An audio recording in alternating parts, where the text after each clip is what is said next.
First of all, thank you very much for this, again, warm welcome, not for the weather speaking, but yes, for the heart. Warm welcome to Denmark. I believe all of you know by now that for the Queen, your mother, Y.R.Highness, and myself, Denmark, and I was talking about actually the Queen, my wife, not your mother. Denmark has a special meaning. We keep very particular links with your country and obviously with the family. So it's a great occasion to be with you. And I thank particularly Your Highness, Your Royal Highness, for your company this morning, for your personal involvement in this visit, and obviously also your kind attention we have received. Thank you as well to the organizers of this business forum, focused, as you have heard, on an economic transition to carbon neutrality, the famous green transition. One of the main social concerns of our time, both urgent and we hope it will certainly last, is precisely climate change. In this respect, I believe Spanish and Danish companies are very much aware of their responsibilities, of the challenges, and of their potentials, and how to manage this economic transition. Denmark and Spain are two countries that share the same values and principles the Minister was mentioning earlier, of respect, of solidarity. We are committed to human dignity, freedom, democracy, equality, the rule of law, and the respect for human rights.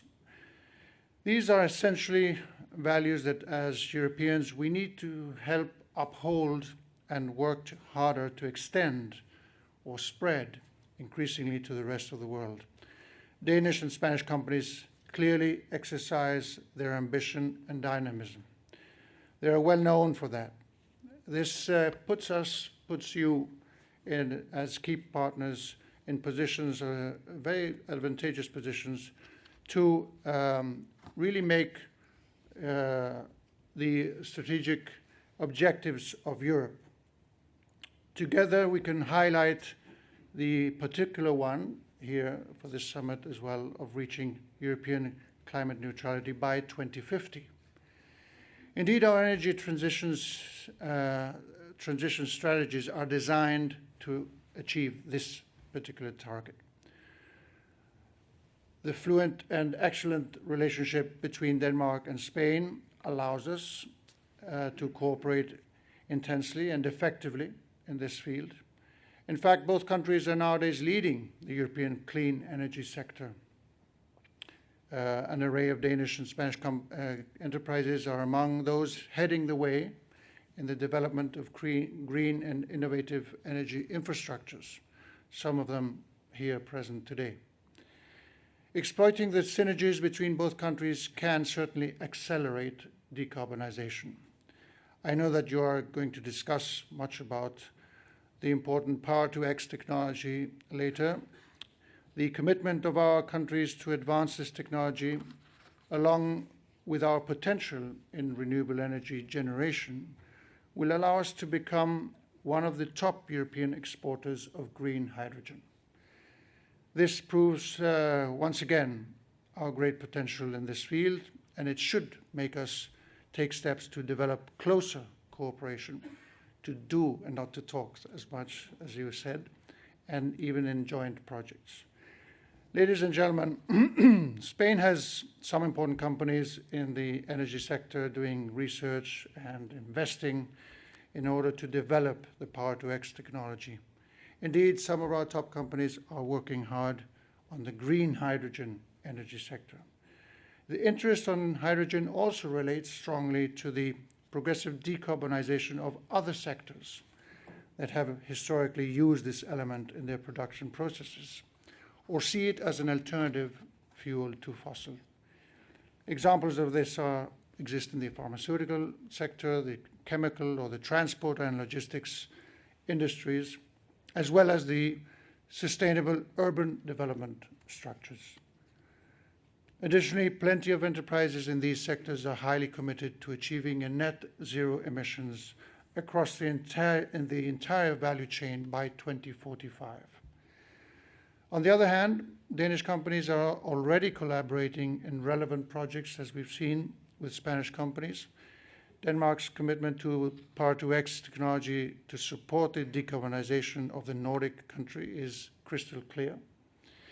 Allow me to also mention that more and more Spanish companies are participating in major public tenders for infrastructure construction projects. We've seen some of those in the video, often hand in hand with Danish companies. Iconic projects such as the Fehmarn Tunnel, which will connect Germany and Denmark through an 18-kilometer long underwater tunnel, rely somewhat on Spanish companies too.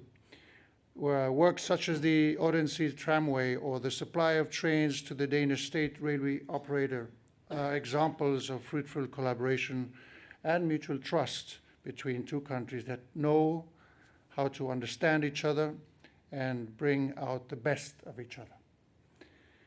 As I said in the beginning, Denmark and Spain share values, share a common view of the future for Europe and for the world.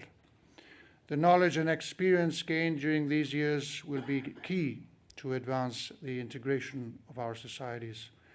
The development of new projects, particularly in sectors considered strategic for both countries, such as renewable energies, will strengthen our economic and trade relations as partners and as allies. I would like to finish my words by emphasizing the need to increase our economic and commercial cooperation at all levels. This business meeting represents, of course, an opportunity for our countries and companies to strengthen ties, to drive innovation even further, and to do so together in the years to come.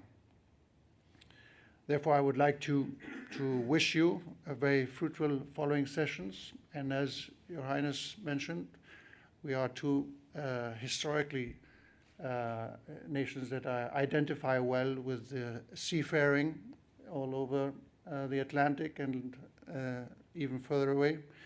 And I think we should sail together, as I said, as partners, as allies, in this navigation through the green transition and to meet our challenges in the future together. So thank you so much, and all the best to all of you. Thank you.